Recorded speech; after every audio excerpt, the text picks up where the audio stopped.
नमस्ते, म ऋषि प्रसाद खनाल, सामाजिक विषयको शिक्षक।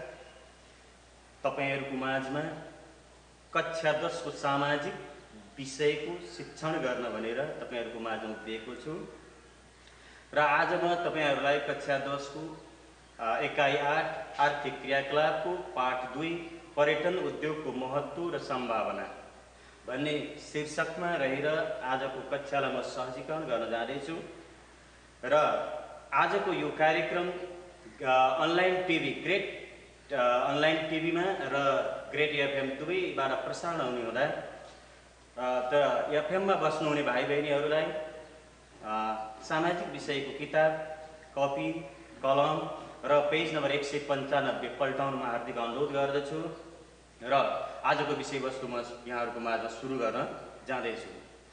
त आज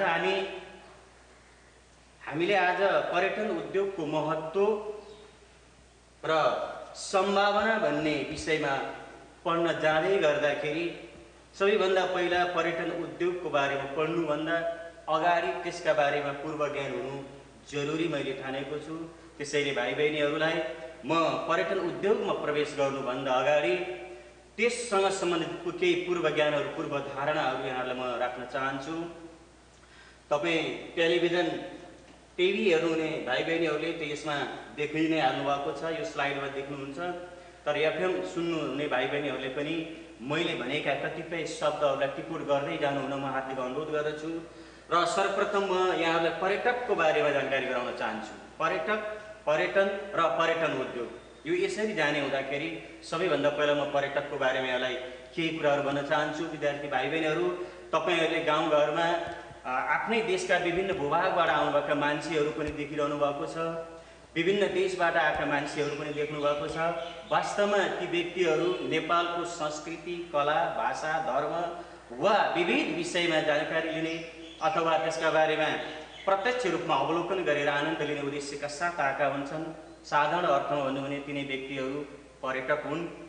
तर टेलिभिजनको सेट अगाडि उभिनुभएका अथवा अनलाइन टिभी हेर्नुभएका भाइ बहिनीहरूलाई म स्क्रिनमा देखाउन चाहन्छु र रेडियो सुनेर बस्नुभएका भाइ बहिनीहरूलाई पनि म कपी कलम लिएर आफ्नो यो पर्यटकको परिभाषा टिप्नको लागि म हार्दिक अनुरोध गर्दछु। मैले सामान्य एउटा पर्यटकको परिभाषा तयार गरेर ल्याएको छु। आफू म वाचन गर्न गइरहेको छु, अलिक ध्यानपूर्वक सुनिदिन पनि म अनुरोध गर्दछु। आफू सधैँ बसोबास गर्ने स्थान भन्दा बाहिर, त्यो स्वदेश पनि हुन सक्छ र विदेश पनि हुन सक्छ। गन्तव्य स्थलमा कम्तीमा 24 घण्टा भन्दा बढी समय व्यतीत गर्ने कुनै पनि व्यक्ति पर्यटक हो। अर्थात् पर्यटक अस्थायी यात्रु हो। ऊ व्यापार गर्न, आय आर्जन गर्न वा स्थायी रूपले बसोबास गर्ने उद्देश्यले नभइकन छोटो समयको लागि घुमफिर गर्ने डुल्ने उद्देश्यले आफू सधैँ बसिरहेको स्थानभन्दा बाहिर जान्छ भने त्यो व्यक्तिलाई हामी पर्यटक भनेर बुझ्न सक्छौँ। त्यस्तै गरी म अब पर्यटकको बारेमा जानकारी दिइसकेपछि, हुन त पर्यटक धेरै प्रकारका हुन्छन्। यद्यपि म भाइ बहिनीहरूलाई 2 प्रकारका पर्यटकहरूको बारेमा यहाँ भन्न गइरहेको छु। एउटा आन्तरिक पर्यटक जसलाई घरेलु पर्यटक पनि भनिन्छ र अर्को बाह्य पर्यटक वा त्यसलाई अन्तर्राष्ट्रिय पर्यटक पनि भनेर भनिन्छ। म सरसर्ती यसको परिभाषाहरू भाइ बहिनीहरूलाई म यो स्क्रिनमा भएको परिभाषाहरू स्लाइडबाट पढेर सुनाउँछु र ध्यानपूर्वक सुनिदिन पनि अनुरोध गर्दछु। आन्तरिक पर्यटक वा जसलाई घरेलु पर्यटक पनि भनिन्छ। घरेलु पर्यटक भनेका को हुन् त भनेदेखि आफू बसेको स्थानभन्दा बाहिर आफ्नै देशभित्रका विभिन्न स्थानमा कम्तीमा 24 घण्टा वा सोभन्दा बढी समय भ्रमण गर्ने पर्यटकलाई आन्तरिक पर्यटक भनिन्छ। अर्थात् पोखराको मान्छे यदि चितवन आउँछ र 1 रात बिताउँछ भने त्यो व्यक्ति आन्तरिक पर्यटक हो, अथवा चितवनको मान्छे काठमाडौँ गएर 1 रात बिताउँछ भने त्यो व्यक्ति पर्यटक हो। त्यस्तै गरी बाह्य वा अन्तर्राष्ट्रिय पर्यटकतिर म लैजान चाहन्छु।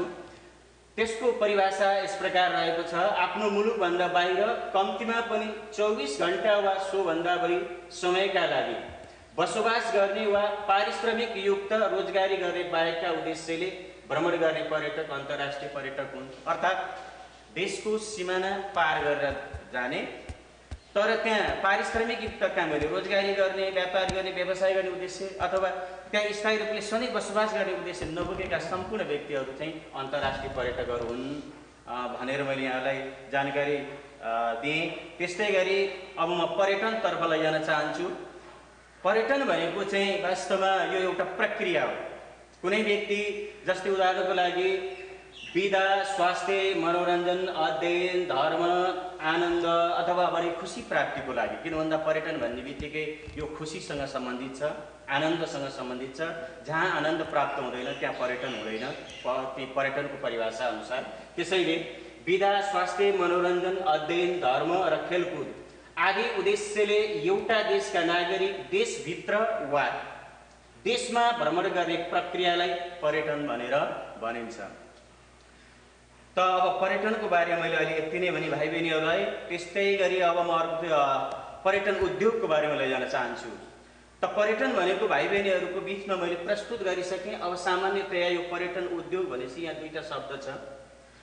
पर्यटन भनेको चाहिँ स्वदेश वा विदेशमा आफू सधैँ बसिरहेको स्थानभन्दा बाहिर भ्रमण गर्ने प्रक्रिया पर्यटन हो भने, उद्योग भनेको चाहिँ कच्चा पदार्थको प्रयोग गरी श्रम र सिपको प्रयोगद्वारा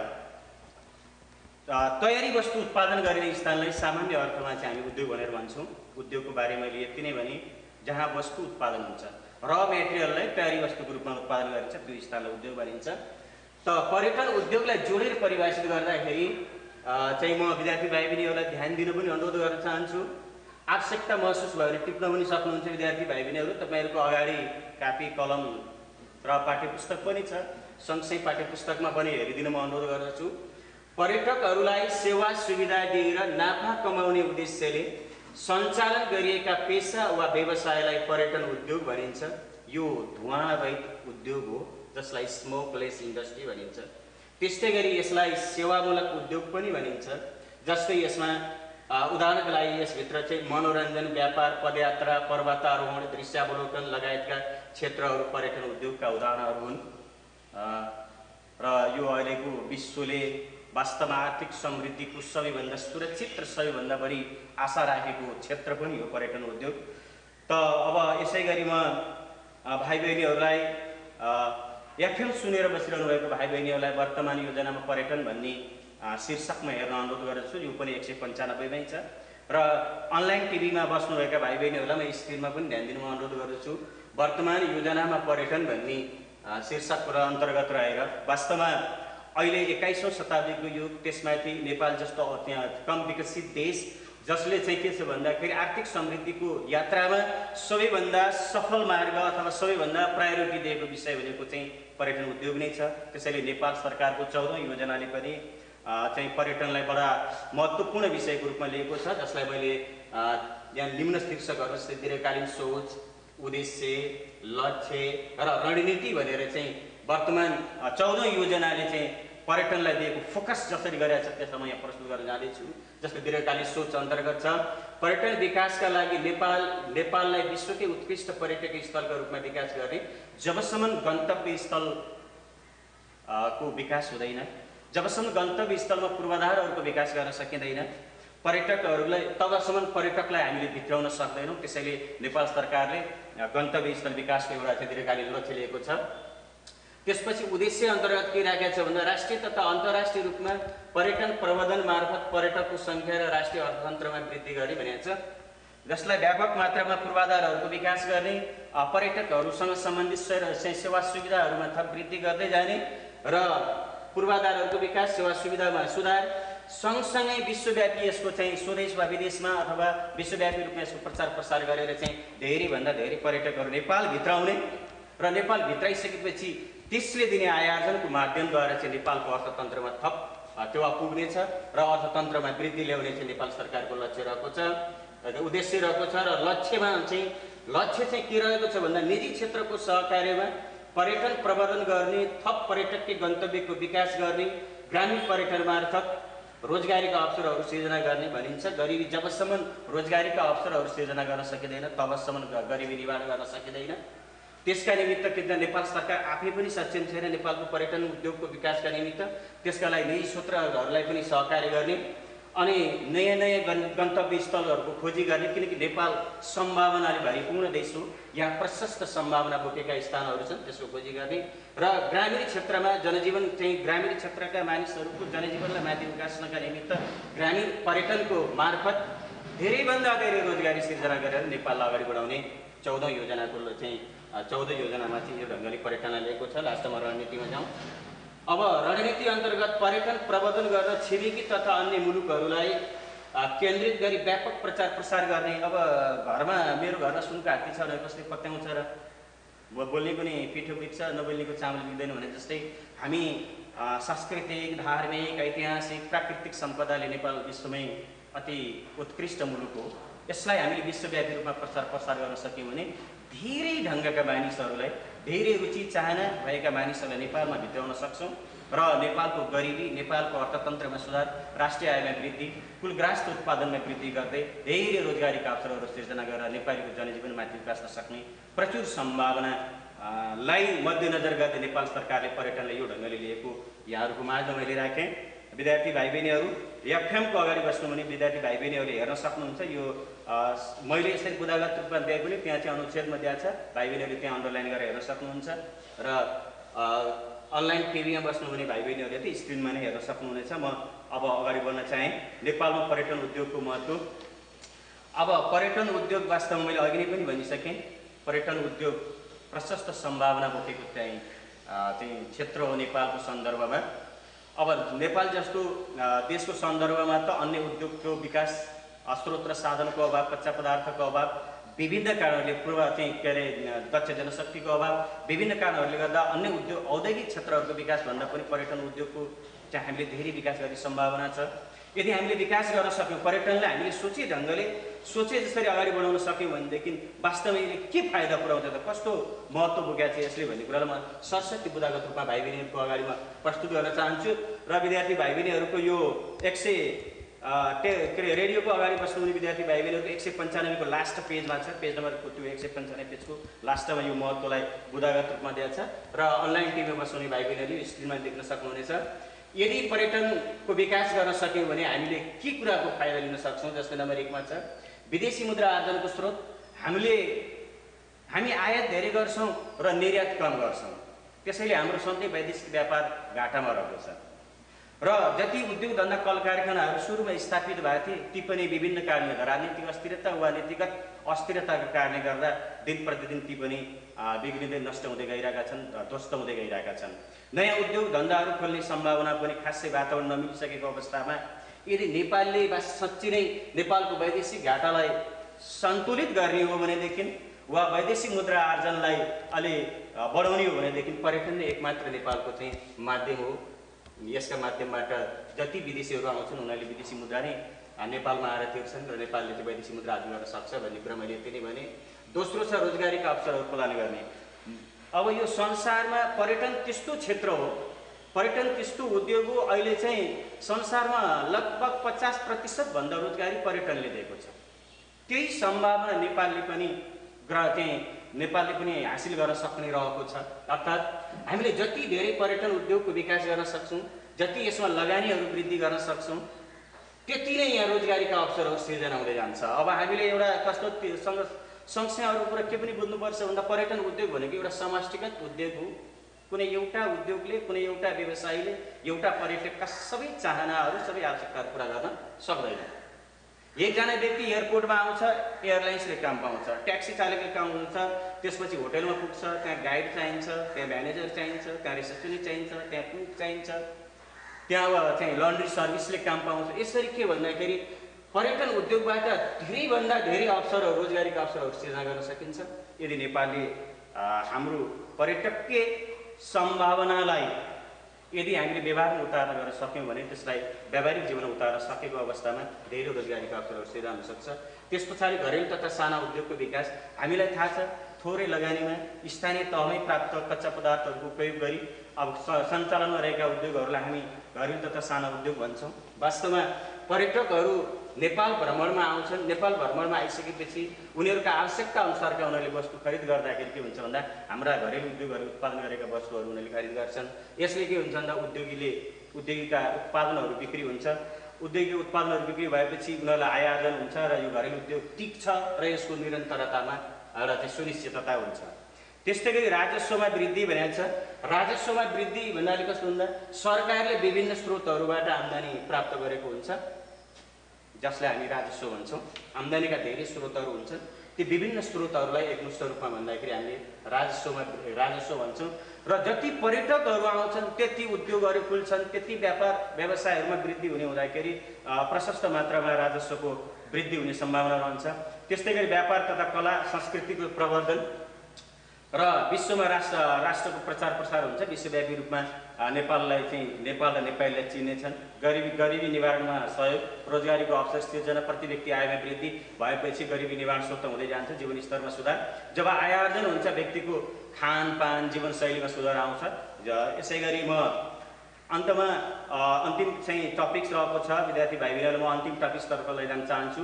नेपालमा पर्यटन उद्योगको सम्भावना म सरसर्ती उदाहरण गर्छु। जस्तै ग्रेट हिमालयन ट्रेल भन्छ। अपी हिमालदेखि कञ्चनजङ्घा हिमालसम्मको क्षेत्रलाई यो ग्रेट हिमालयन ट्रेल भनिन्छ, जसको अन्तर्गत कञ्चनजङ्घा, मकालु, बरुण, लाङटाङ, बसाइकुण्ड, मनाङ, मुस्ताङ 5000 समुद्र सतहबाट 5000 मिटर उचाइभन्दा माथिका क्षेत्रहरू, सगरमाथादेखि लिएर तपाईँको विभिन्न महत्त्वपूर्ण क्षेत्रहरू छन्। यसलाई हामीले व्यापक मात्रामा प्रचार प्रसार गर्न सक्यौँ भनेदेखि पनि प्रशस्त मात्रामा हाम्रो चाहिँ पर्यटक भित्राउने सम्भावना छ। अर्को प्राकृतिक सुन्दरता। नेपाल नदी नाला, ताल तलैया, खोला, झरनाहरूले चाहिँ भरिपूर्ण देश हो। प्राकृतिक रूपले संसारमा अति सुन्दर मुलुकको रूपमा नेपाललाई चिनिन्छ। यसको पनि हामीले विदेशमा, स्वदेशमै विदेशमै पनि प्रचार प्रसार गर्न सक्यौँ भने संसारभरिका प्रकृति प्रेमीहरूलाई हामीले आकर्षित गर्ने सम्भावना रहेको छ। ऐतिहासिक तथा धार्मिक स्थलहरू। संसारभरिका बुद्धिस्टहरूको आस्थाको केन्द्र लुम्बिनी यहीँ छ। संसारभरिका हिन्दूहरूको चाहिँ सबैभन्दा ठुला देवता पशुपतिनाथ यहीँ छ। त्यस्तै गरी जनकपुर छ।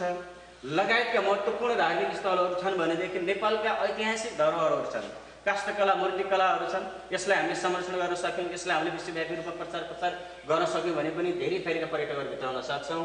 त्यस्तै गरी सांस्कृतिक विविधता। 125 जाति, 123 भाषा, 10वटा भन्दा बढी धर्म मान्ने मानिसहरू नेपालमा छन्। हिमालमा गयो हिमालको संस्कृति, पहाडमा गयो पहाडको संस्कृति, तराईमा गयो तराईको संस्कृति, त्यो भित्र पनि विविध समुदायको विविध संस्कृति। यसरी संस्कृति अध्ययन गर्न चाहनेहरूको लागि नेपाल खुल्ला विश्वविद्यालय हो। यसलाई हामीले विश्वव्यापी रूपमा प्रचार गर्न सक्यौँ भने संसारभरिका संस्कृति प्रेमी मानिसहरूलाई हामीले नेपाल भित्राउन सक्छौँ। त्यस्तै गरी हावापानीमा विविधता। नेपालको यो संसारमा अति भाग्यमानी देश पनि हो नेपाल। थोरै समयमा यात्रा गरेर पनि धेरै प्रकारको हावापानी एकैचोटि महसुस गर्न सकिन्छ।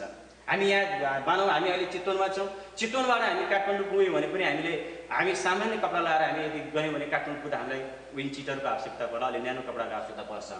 अब त्यस्तै गरी अब तराईमा हेऱ्यो भने उष्ण हावापानी छ। पहाडमा गयौँ हामी बिचको मध्य भागमा गयौँ समशीतोष्ण हावापानी छ। त्योभन्दा माथि गयौँ त्यता उत्तरतिर गयौँ ठन्डा चिसो प्रकारको हावापानी छ। त्यस्तै गरी साहसिक पर्यटन।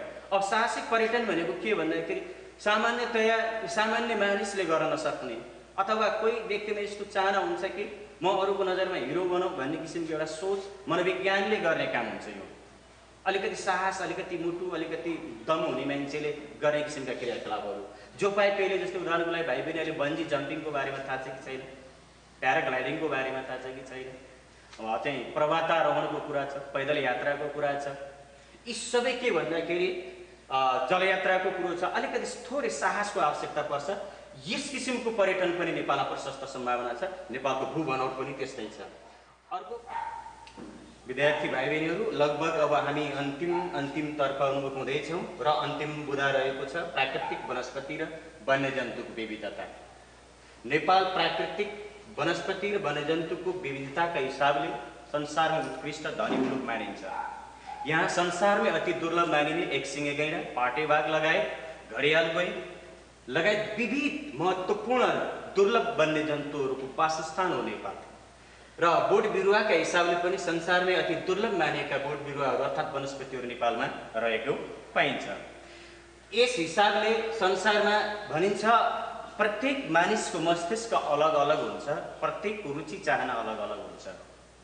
पर्यटन भनेको कुनै एउटा क्षेत्र मात्र होइन, पर्यटनले धेरै विषयवस्तुलाई समेटेको हुन्छ। त कसैले संस्कृति मन पराउला, कसैले वनस्पति मन पराउला, कसैले वन्यजन्तु मन पराउला। त्यसैले नेपालभित्रका यी विविधताहरूको यदि संसारभरि नेपालीले प्रचार प्रसार गर्न सक्यो, प्रवर्धन गर्न सक्यो भने धेरैभन्दा धेरै पर्यटक नेपालभित्र हामीले भित्राउन सक्छौँ र नेपालको आर्थिक समृद्धिको ढोका यसै मार्फत हामीले खोल्न सक्छौँ भन्ने कुरा विद्वान वर्गहरूले पनि महसुस बुझेको कुरा हो। त्यसैले नेपाल सरकारले पनि पर्यटनलाई अहिले महत्त्वपूर्ण रूपमा विशेष जोड दिएको पाइन्छ। त आज म विद्यार्थी भाइ बहिनीहरूलाई लगभग मैले आजको कक्षा सरसर्ती विद्यार्थी भाइ बहिनीहरूको बिचमा सहजीकरण गरेर भ्याएँ। यद्यपि म यसलाई सरसर्ती फेरि पनि पुनः एकचोटि दोहोऱ्याउन चाहन्छु। हामी सुरुवातमा जान चाहन्छौँ। सुरुवातबाटै विद्यार्थी भाइ बहिनीहरू, मैले तपाईँहरूको बिचमा सबैभन्दा पहिला पर्यटक भनेको को हो भनेर भनेको थिएँ। त विद्यार्थी भाइ बहिनीहरूलाई सम्झना पनि होला अलिअलि केही हदसम्म। म यसलाई सरसर्ती दोहोऱ्याउन चाहन्छु। आफू सधैँ बसिरहेको स्थानभन्दा बाहिर स्वदेश वा विदेशमा गन्तव्य स्थलमा कम्तीमा 24 घन्टा बिताउँछ भने त्यो व्यक्ति पर्यटक हो।